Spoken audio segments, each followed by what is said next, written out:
everyone, I am Vibha Chauhan and welcome to Chauhan classes Funda Clear. So today I will explain class 8 Civics chapter 7 and the chapter is Understanding Marginalization. So in this chapter we will understand what marginalization is. We will discuss about marginalization. So marginalization means you can say being excluded, and in this chapter we will discuss about different spheres in which marginalization takes place, like in the economic, like in political factors, like in cultural factors. We will discuss all these things in this chapter with two examples. So what are the topics of this chapter? The topics of this chapter are: what does it mean to be socially marginalized? Who are Adivasis? Adivasis and stereotyping, Adivasis and development, minorities and marginalization, Muslims and marginalization, and conclusion. So our first topic is, what does it mean to be socially marginalized? What does it mean to be socially marginalized? So what do you mean by socially marginalization? Marginalization means you can say being excluded. That means if you are different from other people, other communities. You may have seen in your school, in your own school, that if you are different from other students in your accent, in your taste, you can say if they like different things and you like different. That is, if the most of the students in class like the same things but you are different, then you are marginalized. You are being excluded from them. You can see that your peers will say you out, you can say. So like this, like in the school, in the mainstream society, you can say this also happens. That is called marginalization. That is when people or communities, group of persons are being excluded from the mainstream society. That is called socially marginalized. To be socially marginalized, you can say. So socially marginalized, social marginalization takes place by different factors, you can say, because of the different custom, you can say, different religion, you can say. That is, if you are in minority, then you are being marginalized. So you can say different custom, different traditions, different religion, different social status, you can say. If you can say if you're poor and most of the people are rich, then you are also marginalized. So you can say that for being socially marginalized, there are many reasons, like of that tradition, culture, religion, social status, and caste system as well. So you can see that socially marginalized, to be socially marginalized means to be being excluded from the mainstream society because of different factors. And in this chapter we will seek for two examples of marginalization where persons, you can say, where group of persons, communities have been marginalized. So our second topic is, who are Adivasis?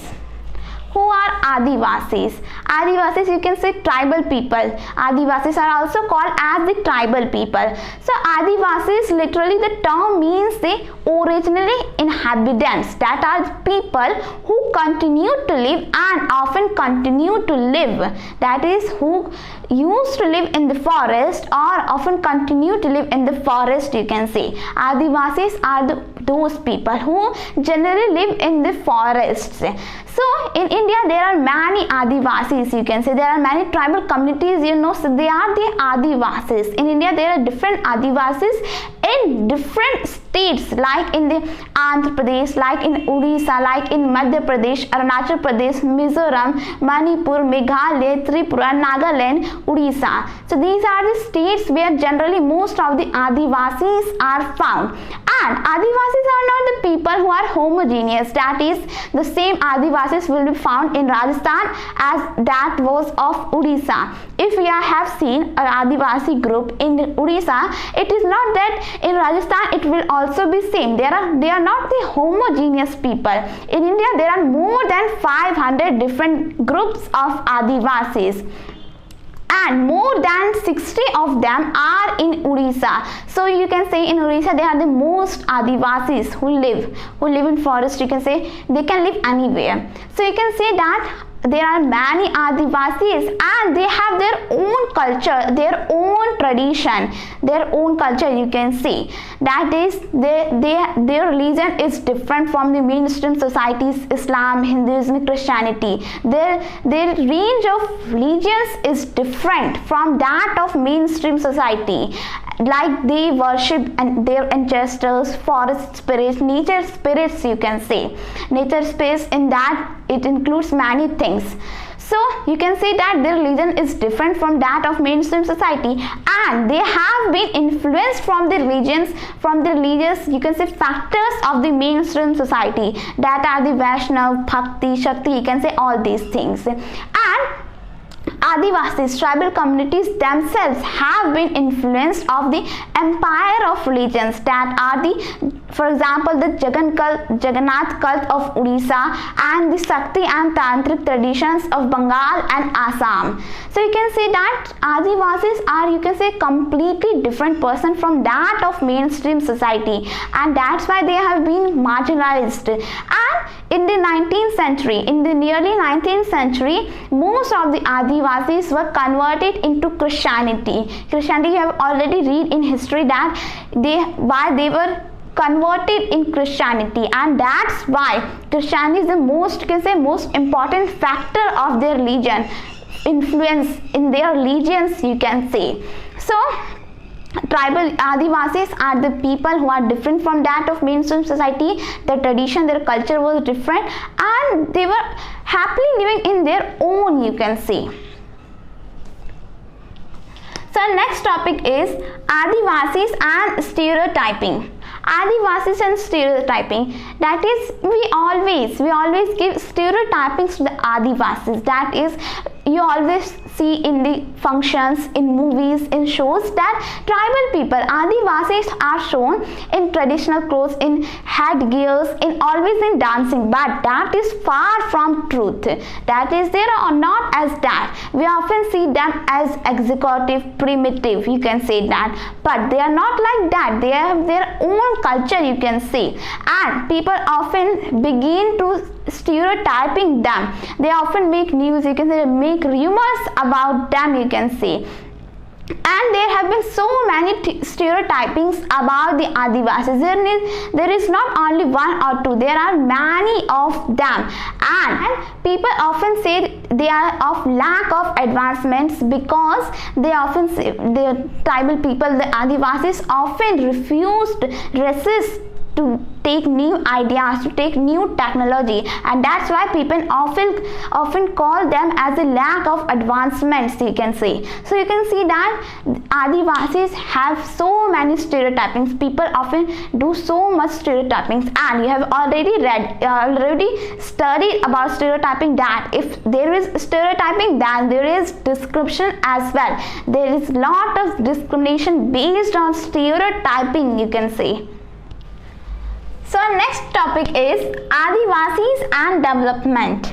Adivasis and development. So you know that all the empires were dependent on the forest because the forests were rich in minerals, ores like iron and copper. They were rich in gold and silver, coal and diamonds, you know. They were rich in the high quality timber, you know, and animal products, that were like honey, and even the animals themselves. For example, elephants were very important according to the late India for the imperial army. So you know that forests were very useful to the empires during the late India, ancient India, and these forests were controlled by the tribal people. These forests were controlled by the Adivasis, and you can say empires were dependent on these tribal peoples for these goods that I have discussed, I have said. So you know that tribal people have controlled so much, but during the time when the colonial period started, they were marginalized, they became powerless. You know that if a person is marginalized, then he would be powerless, he would have no access. That is what is meant by marginalization. So during the pre-colonial period, they have been so rich. The tribal Adivasis were so rich, you can say, have controlled so much forest, you can say, and forest control the so much part of our India. So you know that tribal people, Adivasis, were in so numerous during that time. But after this you can say this glory only lasted for 200 years. For past 200 years, Adivasis were forced to leave the forest to settle in cities, to work in cities, at construction sites, in plantations, you can say. So you can see, as the development began, the marginalization of tribal people also began. After that, after the development of forests, you can say. So development, like different development, when these forests were cut off, all the trees, all the forests were cut off for the industries, you can say, for industries, for minings, these tribal people were forced to leave the forest to work at different at low wages, at different works, at different sites, construction sites, and buildings, at plantation, you can say. So you can say that after development began, the tribal people had to suffer, had to be marginalized so much. And during after, it is a survey that more than 50%, these were the tribal people who were forced to leave the forest in the mining projects. And when in the independent India, the dams were being built, these tribal people also had to leave, because if a dam is being built, then the large part of that area has to be covered by that dam. So they had to leave. And in India, there are 54 national parks and 372 wildlife sanctuaries, which cover more than 1,09,652 square kilometers. So if these are reserved for the animals, and so Adivasis, how can they go? If they go to live there, they are termed as encroachers. So you say that as the development began, the marginalization of tribals also began. Tribal people, Adivasis, you can say. And this is not only in that, if a tribe Adivasi is being caught in this vicious cycle of poverty, because if he has to leave his forest, his tradition, his culture, you can say, his glory, you can say his treasure of forest, then he would have to work at construction site at very low wages, because if they go to the cities for work, then they have to be very at low wages. The landlords, they used to give them very low wages. So when they were caught in this, vicious cycle, because if an Adivasi has been caught, he is in poverty, then his child would also be in poverty, and you can say uneducated. He would not be educated, he will be uneducated and would be in poverty, and then this cycle would begin. So you know that more than 35% of the urban areas and 45% of rural areas, tribal people are below the poverty line. So you can say that development has made a very deep impact on the tribal people, on Adivasis, and this disposition, this displacements of the tribal people of Adivasis is often painful and can be also violent, because they will be painful, but it can be violent as well. So our next topic is minorities and marginalization. Minorities and marginalization. So in India, it is often that minorities are also in marginalization, because they are in less in number, there is less, then it is possible then they can be marginalized by the majority who are in majority, that is more in numbers, much in numbers than them. So in India, the Constitution of India has provided so many safeguards for those minorities people to not be marginalized by majority. There have been so many safeguards, and those safeguards are because the Constitution itself says that it committed to protect the unique diversity of India. Then how can they leave the minorities? So there have been so many safeguards in the Constitution to protect, to not be marginalized by majority the minorities. For the minorities, there have been so many safeguards. And in India, there are many minorities, you can say many minorities community in the basis of religion, there can be marginalization. And in this chapter, we will seek about the Muslims. Muslims are also minority community in India, so we will discuss about it. So our next topic is Muslims and marginalization. Muslims and marginalization.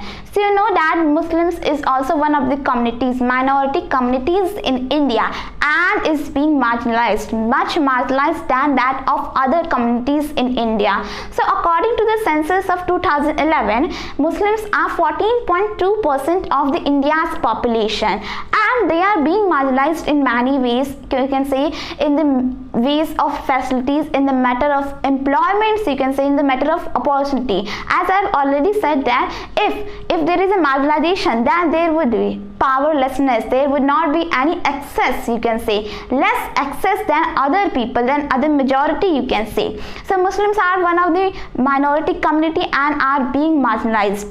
So for this, for the educational matter, for the social matter, for the political matter, because you know if there is a marginalization, then it will affect your all spheres, you can say. It is not that it will affect only your social matters, social, economic, or you can say political.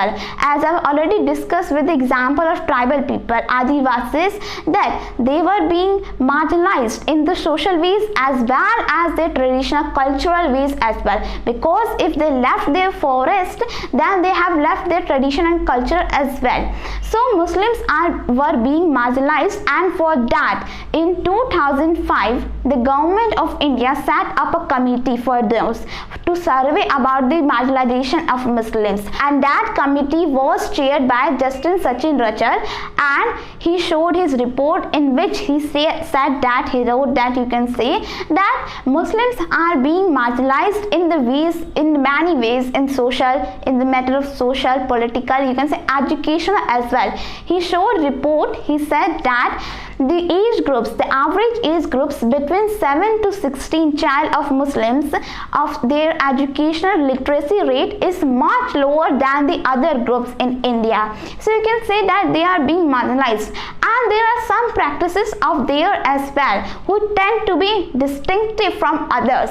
So for example, some Muslims, not all, may wear burqa, that is their traditional costume, may wear fez and can sport long beard, and that are the practices who tend to be distinctive, who tend to be different from the mainstream society.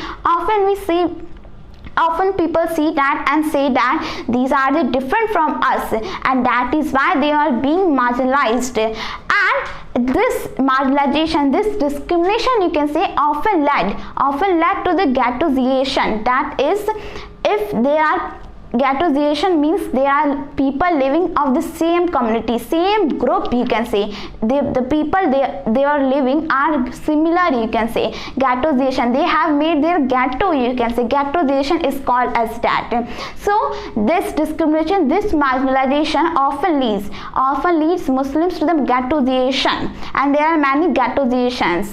So you can say that if there is a marginalization, then it will affect social, economic, political, cultural, financial, all, you can say, all spheres, and constitution provides safeguards for them, but in reality there are some marginalization, you can say.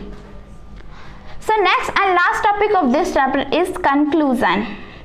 Conclusion. What is the conclusion of this chapter, you can say? What is the conclusion in your view? Conclusion. In this chapter we have understood what marginalization is with two examples, tribal, Adivasis, and the Muslim minority, you can say. So you have seen that once there is a marginalization, this leads to very difficulties for the people. You can say that marginalization means the persons who are in more vulnerable problems, you can say. We have discussed about Adivasis. You have seen that they had to leave their forest, they had to leave their, you can say, shelter, they had to leave their home. And we have seen about the Muslims that they have lack of facilities in the way of marginalization, you can say. So in this chapter we have understood, the conclusion of this chapter is about the marginalization. We have understood marginalization, and there are more examples of marginalization. This is not that these two are only examples. Dalits, you know that Dalits are the so-called scheduled caste, you can say, Dalits. And in next chapter we will discuss about the how different people, how different communities confronted the marginalization. The next chapter is about that. So this is all about the chapter. I have discussed all topics, and I'll be covering next chapters, further chapters in further videos. So thank you very much.